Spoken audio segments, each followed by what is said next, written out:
ಸ್ಮಶಾನದ ಈ ಹೋಳಿ ನಿಮಗೆ ನಿಮ್ಮ ಬಾಲ ರೂಪದಿಂದ ನಿಜವಾದ ರೂಪನ ಕೊಡುತ್ತೆ.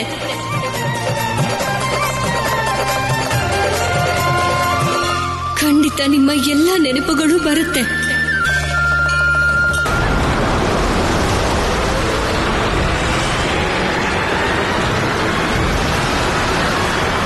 ಈಗ ನೀನೇನು ಮಾಡಕ್ಕಾಗಲ್ಲ ಸತಿ ಅನಸೂಯ.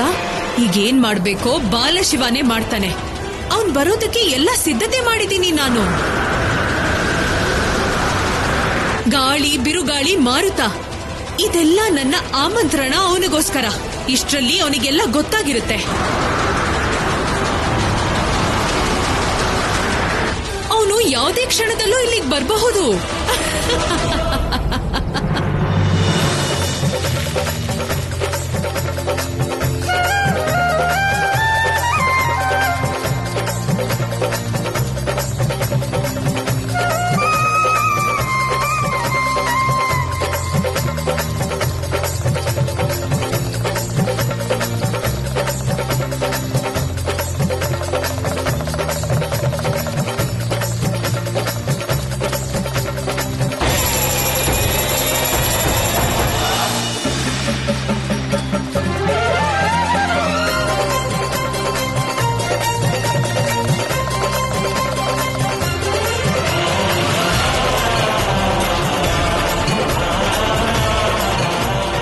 ಗೆಳೆಯ, ಇದೇ ಮಹಾದೇವನ ವಾಸ್ತವಿಕ ರೂಪ. ಆ ಬಣ್ಣದಲ್ಲೇ ನೀವು ಮುಳುಗ್ತಿದ್ದೀರಾ. ಈ ನೃತ್ಯ ಭಸ್ಮದ ಬಣ್ಣದಲ್ಲಿ ಪರಮಾನಂದದಲ್ಲಿ ಮುಳುಗೋದು. ಖಂಡಿತ ನನ್ನ ನಿರೀಕ್ಷೆಯ ಸಮಯ ಮುಗೀತಾ ಇದೆ ಅಂತ ಅರ್ಥ. ನನ್ನ ಮಹಾದೇವ ನನಗೆ ಸಿಗ್ತಾರೆ. ಇದೆಂಥ ಸಂಕಷ್ಟ ಋಷಿವರ್ಯ. ಬಿರುಗಾಳಿಯ ವೇಗ ಇನ್ನೂ ಹೆಚ್ಚಾಗ್ತಾನೆ ಇದೆ. ನಾವು ನಮ್ಮ ಮಕ್ಕಳನ್ನ ಹೇಗ್ ಕಾಪಾಡೋದು ಋಷಿವರ್ಯ? ಆಕಸ್ಮಿಕವಾಗಿ ಎದುರಾಗಿರೋ ಅಪಾಯಕ್ಕೆ ನನಗೂ ಪರಿಹಾರ ಕಾಣ್ತಾ ಇಲ್ಲ ದೇವಿ. ಅಮ್ಮ, ಅಪ್ಪ, ನೀವು ಚಿಂತೆ ಮಾಡಬೇಡಿ. ನನ್ ಗದೆ ನಮ್ಮೆಲ್ರೂ ರಕ್ಷಣೆ ಮಾಡುತ್ತೆ. ಇಲ್ಲ ನಾರಾಯಣ, ನೀನ್ ಹೋಗ್ಬೇಡ. ಇದು ಯಾವುದೋ ರಾಕ್ಷಸರ ಕೆಲ್ಸ ಅಲ್ಲ. ಇದು ಪ್ರಕೃತಿಯ ವಿಕೋಪ. ಸರಿ, ನೀವು ಹೇಳ್ದಾಗೆ ಆಗ್ಲಿ ಅಮ್ಮ. ಆದ್ರೆ ಈ ಬರ್ತಿರೋ ಬಿರುಗಾಳಿನ ತಡೆಯೋದಿಕ್ಕೆ ನನ್ ಗದೆಯಂತೂ ಹೋಗ್ಬೋದಲ್ವಾ? ಹೋಗು ಗದೆ, ನೀನೀಗ ಹೋಗಿ ಆ ಬಿರುಗಾಳಿನ ನಾಶ ಮಾಡ್ಬಿಡು.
ಅಮ್ಮ,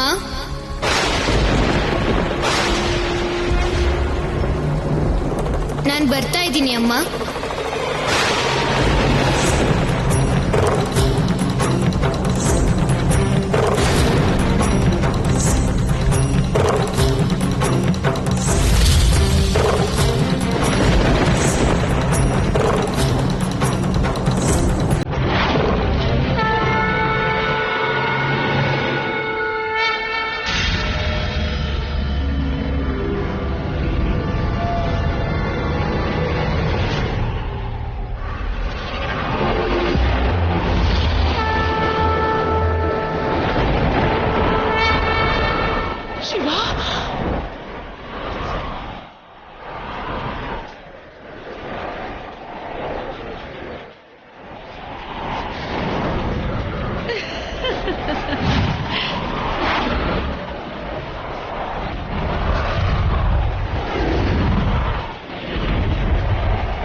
ನಾನ್ ಬಂದಾಯ್ತು.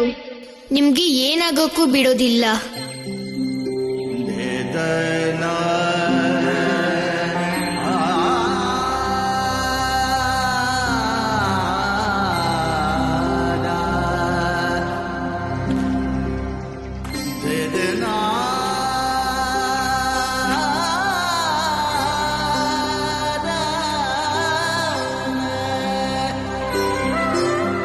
ಗೊತ್ತಿತ್ತು, ಯಾರ ಮಗ ಸಾಕ್ಷಾತ್ ಶಿವ ಆಗಿರ್ತಾನೋ ಅವ್ರಿಗೆ ಯಾವ ಸಂಕಷ್ಟ ಬರೋದಕ್ ಸಾಧ್ಯ.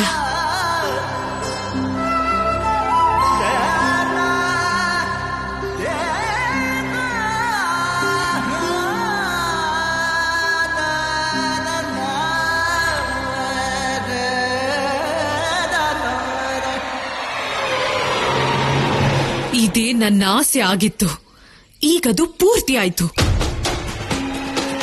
ಬಾಲಶಿವ, ನಾನ್ ನಿನ್ಗೆ ಯಾವತ್ತೂ ಮಹಾದೇವ ಆಗೋದಕ್ ಬಿಡೋಲ್ಲ. ಯಾವಾಗೆಲ್ಲ ನೀನು ಮಹಾದೇವ ಆಗೋ ದಾರಿಲಿ ಮುಂದೆ ನಡೀತೀಯೋ ನಾನ್ ನಿನ್ನ ಹಿಂದೆ ಎಳಿತೀನಿ.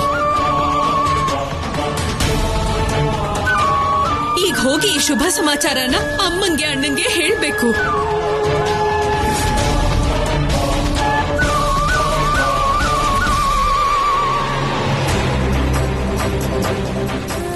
ಈ ಸಲನೂ ದೇವಿ ಅನಸೂಯ ವಿಘ್ನ ತಂದ್ಬಿಟ್ರು. ನೀವು ಮಹಾದೇವ ಆಗೋದನ್ನ ತಡೆದ್ರು. ಇದು ಖಂಡಿತ ಸರಿ ಅಲ್ಲ. ನನ್ನ ಆಸೆನ ನಿರಾಸೆ ಮಾಡಿದ್ರಿ. ನಾನಿದನ್ನ ಯಾವತ್ತಿಗೂ ಮರೆಯೋದಿಲ್ಲ, ಯಾವತ್ತೂ ಮರೆಯೋದಿಲ್ಲ ನಾನು.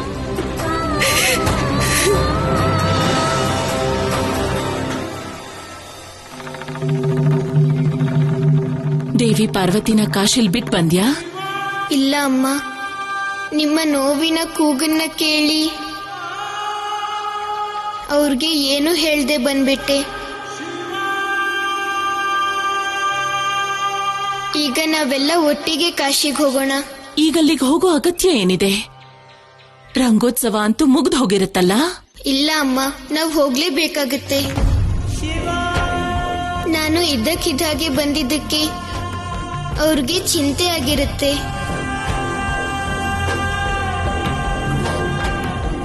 ಅಮ್ಮ ನೀವೇ ಹೇಳ್ಕೊಟ್ಟಿದ್ದಲ್ವಾ ಯಾರನ್ನು ಮಧ್ಯ ದಾರಿಲಿ ಬಿಟ್ಟು ಬರಬಾರ್ದು ಅಂತ. ಜೊತೆಗೆ ಅಂತ್ಯ ತನಕ ನಡಿಬೇಕು. ಮತ್ತೆ ನಿಮ್ಗೂ ಕೂಡ ಮಹಾದೇವನ ಪಾವನ ಭೂಮಿ ಕಾಶಿ ದರ್ಶನ ಮಾಡ್ಬೇಕಲ್ವಾ?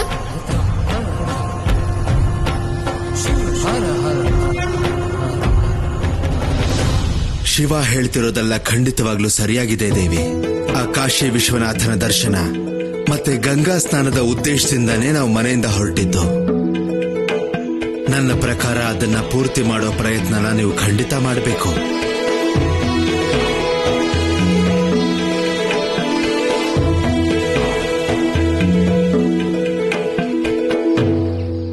ಹಾ ಅಮ್ಮ, ಬನ್ನಿ, ಬರಲ್ಲ ಅನ್ಬೇಡಿ. ನನ್ನ ಆಸೆ ಜೊತೆಗೆ ಎಲ್ಲರ ಆಸೆನೂ ಪೂರ್ಣ ಆಗ್ಲಿ.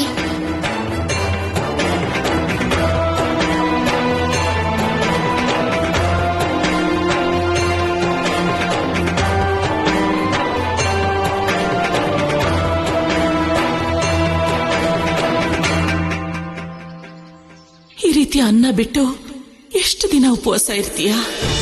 ಎಲ್ಲಿವರೆಗೂ ನೆರೆ ಮನೆ ಗೆಳತಿ ಹಿಂತಿರುಗಿ ಬರೋದಿಲ್ವೋ ಅಲ್ಲಿವರೆಗೂ. ಸರಿ, ನಾನ್ ಬರ್ತೀನಿ ನಿನ್ ಜೊತೆ.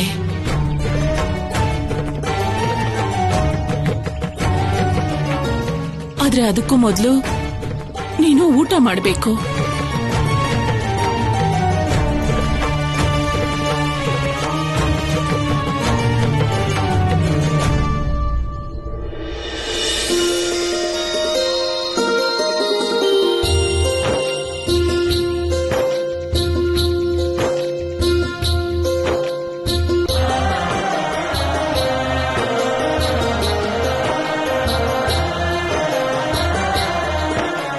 ಶಿವಲೀಲೆ ಅದ್ಭುತ. ಬಹುಶಃ ತಾಯಿ ಮಗನ ಈ ಪರಮ ಸುಖ ಪಡೆಯೋದಕ್ಕೇನೆ ಭಗವಂತ ಅವತಾರ ಎತ್ತೋಕೆ ಕಾಯ್ತಾ ಇರ್ತಾನೆ.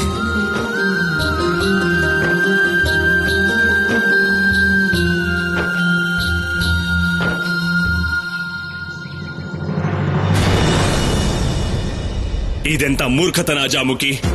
ಬಾಲಶಿವ ಮತ್ತೆ ಪಾರ್ವತಿನ ದೂರ ಮಾಡುವಂತ ಮಹಾನ್ ಕಾರ್ಯನ ನನ್ನ ಅಣ್ಣ ಬುದ್ಧಿಹೀನ ಅಂತಿದ್ದಾರೆ, ಮೂರ್ಖತನ ಅಂತಿದ್ದಾರೆ. ಅಣ್ಣ, ನನಗೆ ನಿಮ್ ಬುದ್ಧಿ ಮೇಲೆ ದಯೆ ಬರ್ತಿದೆ ನೋಡಿ.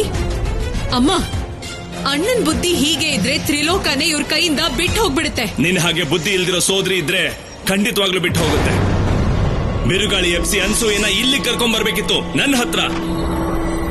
ಅವಳಿಲಿದ್ರೆ ಬಾಲಶಿವ ಬರ್ತಿದ್ದ, ಬಾಲಶಿವ ಬಂದಿದ್ರೆ ಅವನ ಇಲ್ಲೇ ಮುಗಿಸ್ಬಿಡ್ತಿದ್ದೆ. ತಾರಕ, ಅಜಾಮುಖಿ ಏನ್ ಮಾಡಿದಳೋ ಅದು ಸರಿಯಾಗೇ ಇದೆ. ಆ ಬಾಲಶಿವನಿಂದ ದೂರ ಇರೋದೇ ನಮ್ಗೆಲ್ಲ ಒಳ್ಳೇದು. ಅವನನ್ನ ನಾಶ ಮಾಡೋದು ನೀನ್ ಅನ್ಕೊಂಡಷ್ಟು ಸುಲಭ ಅಲ್ಲ ತಾರಕ. ಹಾಗಿದ್ರೆ ಮತ್ತೆ ನಾನೇನ್ ಮಾಡ್ಲಿ, ನೀವೇ ಹೇಳಿ. ಆ ಬಾಲಶಿವನ್ನ ನೇರವಾಗಿ ಸಾಯಿಸೋದಕ್ಕಾಗ್ತಾ ಇಲ್ಲ, ಅನಸೂಯನ ಬಂಧಿಸೋದಕ್ಕೂ ಆಗ್ತಾ ಇಲ್ಲ. ಮತ್ತೆ ನಾನೇನ್ ಮಾಡ್ಲಿ ಮಾತೆ? ಇಂದ್ರನ್ನ ಬಂಧಿಸು, ಅವನ್ಗೆ ಹಿಂಸೆ ಕೊಡು. ಅವನಿಂದನೇ ನಿನ್ ಸಮಸ್ಯೆಗೆ ಉತ್ತರ ಸಿಗೋ ಹಾಗೆ ಮಾಡು. ಹಾಗೆ ಆಗ್ಲಿ ಮಾತೆ. ಈಗ ಈ ದಾರಿನೇ ಬಾಲಶಿವನಿಗೆ ಅಂತ್ಯ ತೋರಿಸೋ ದಾರಿ ಆಗತ್ತೆ. ಶುಭ ಸಮಾಚಾರ ಕೊಡ್ತೀನಿ ನಿಮ್ಗೆ.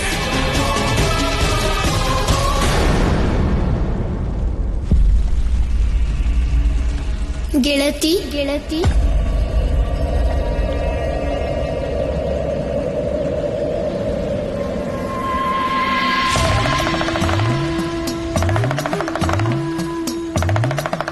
ಹೋಳಿ ಮಧ್ಯದಲ್ಲಿ ಇದ್ದಕ್ಕಿದ್ದ ಹಾಗೆ ಹೋಗಿದ್ದಕ್ಕೆ ಕ್ಷಮೆ ಕೇಳ್ತೀನಿ. ನಾನು ಹೋಗೋದಕ್ಕೆ ಕಾರಣ ಅಲ್ಲಿ ಒಂದು ಸಂಕಷ್ಟ ಬಂದಿತ್ತು. ಹಾಗಾಗಿ ನಾನು ತಕ್ಷಣ ಹೋಗ್ಬೇಕಾಯ್ತು ಗೆಳತಿ. ನಾನ್ ನಿಮ್ಮಿಂದ ಸ್ಪಷ್ಟೀಕರಣ ಕೇಳಲಿಲ್ಲ ಗೆಳೆಯ. ಆದ್ರೆ ಹೇಳೋದು ನನ್ನ ಧರ್ಮ ಆಗಿದೆ ಗೆಳೆಯ ಅಲ್ವಾ, ಅದಕ್ಕೆ ಇನ್ ಮುಂದೆ ಸದಾ ನಿಮ್ ಜೊತೆಲೇ ಇರ್ತೀನಿ, ನಿಮ್ಗೆ ನಿಮ್ ಮಹಾದೇವ ಸಿಗೋವರೆಗೂ.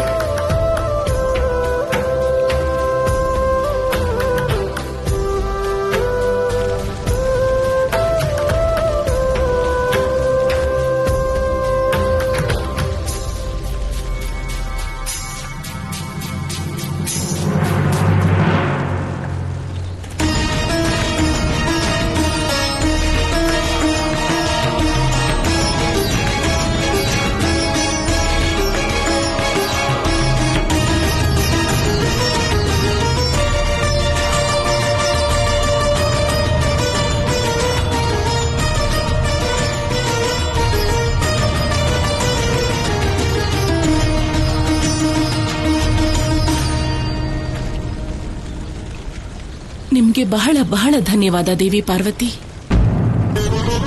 ಯಾವ ಕಾರಣಕ್ಕೆ? ನೀವೇನಾದ್ರೂ ಆ ದಿನ ಶಿವನನ್ನ ಕೈಲಾಸದಿಂದ ನನ್ನ ರಕ್ಷಣೆ ಕಳಿಸದೇ ಇದ್ದಿದ್ರೆ ಇವತ್ತು ನಾನು ಜೀವಂತವಾಗಿರ್ತಿರ್ಲಿಲ್ಲ.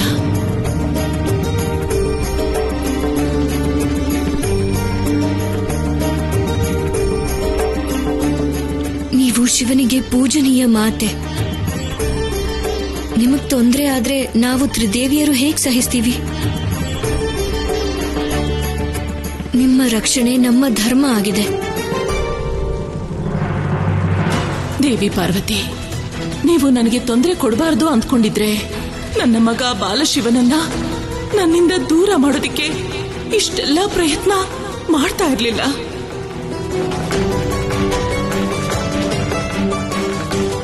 ಇವನು ಮಹಾದೇವ ಆಗಿ ನನ್ನನ್ನ ದೂರ ಮಾಡಿ ನಿಮ್ಮ ಜೊತೆ ಶಾಶ್ವತವಾಗಿ ಬರ್ಲಿ ಅನ್ನೋದೇ ನಿಮ್ಮ ಆಸೆ.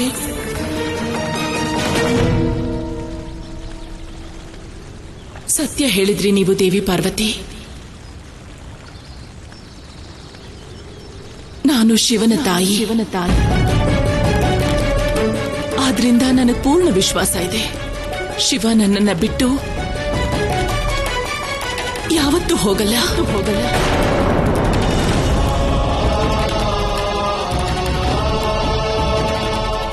ಜಗತ್ತಲ್ಲಿ ಯಾರೂ ಕೂಡ ಸದಾ ಬಾಲಕರಾಗಿ ಇರೋದಕ್ಕೆ ಜನ್ಮ ಪಡೆಯೋದಿಲ್ಲ. ನಿಮ್ಮ ಮಮತೆಯ ಕಾರಣಕ್ಕೆ ವಿಧಿವಿಧಾನ ಬದಲಾಗೋದಿಲ್ಲ. ಒಂದು ದಿನ ಬಾಲಶಿವ ಮಹಾದೇವ ಆಗ್ತಾರೆ. ಅದು ಅಲ್ಲದೆ ಇವರೇ ನನ್ನನ್ನ ಮಹಾದೇವನ ಹತ್ರ ಕರ್ಕೊಂಡು ಹೋಗೋ ಮಾತು ಕೂಡ ಕೊಟ್ಟಿದ್ದಾರೆ.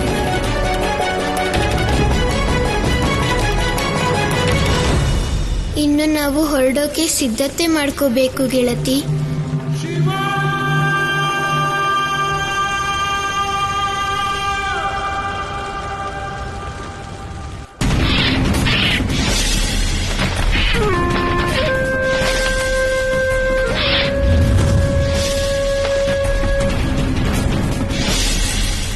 ಏನ್ ಸಮಾಚಾರ ತಂದಿದ್ಯಾ ತೋತಾಸುರ? ಅಸುರ ರಾಜ ದೇವರಾಜ ಇಂದ್ರ ಆಕಾಶ ಮಾರ್ಗದಿಂದ ತನ್ನ ಸಭೆಯಲ್ಲಿ ಮಾತಾಡೋಕೆ ಹೊರಟಿದ್ದಾನೆ. ಇದು ಬಹಳ ಶುಭ ಸಮಾಚಾರ, ಬಹಳ ಶುಭ. ಇಂದ್ರದೇವನನ್ನ ಕಷ್ಟನ ಕಡಿಮೆ ಮಾಡಿದ್ದಾನೆ.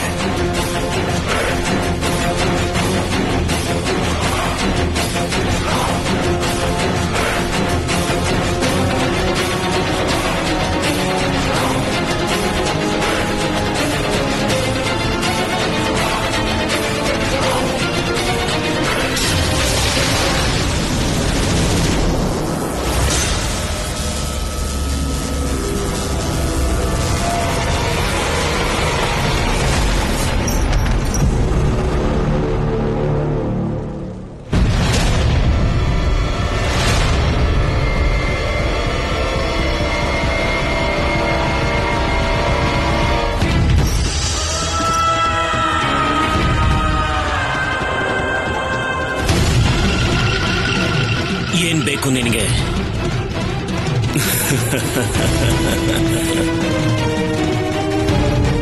ಅಷ್ಟು ಅವಸರ ಏನಿದೆ ದೇವರಾಜ ಇಂದ್ರ? ನನಗೇನ್ ಬೇಕಾಗಿದೆ, ಏನ್ ಬೇಕಾಗಿಲ್ಲ, ಎಲ್ಲ ವಿಷಯನೂ ನಿನ್ನ ಇಲ್ಲಿ ಕರ್ಕೊಂಬಂದ್ಮೇಲೆ ಹೇಳಲೇಬೇಕಲ್ವಾ?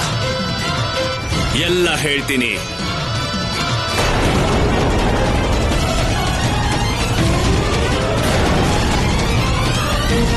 ಅದ್ರ ಜೊತೆಗೆ ನೀನು ಮಾಡಿರೋ ಅನಾಚಾರದ ಬಗ್ಗೆನೂ ಹೇಳ್ತೀನಿ.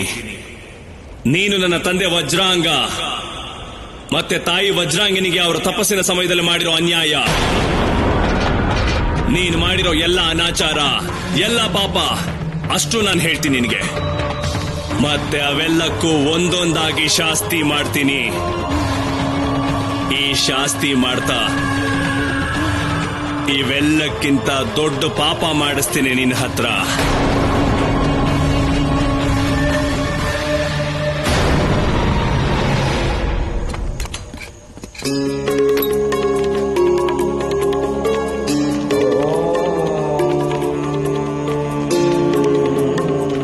ಶಿವ, ನೀನು ಹೊರಗಡೆ ಯಾಕಿದ್ಯಾ? ಒಳಗಡೆ ಬಾ, ವಿಶ್ರಾಂತಿ ಮಾಡು.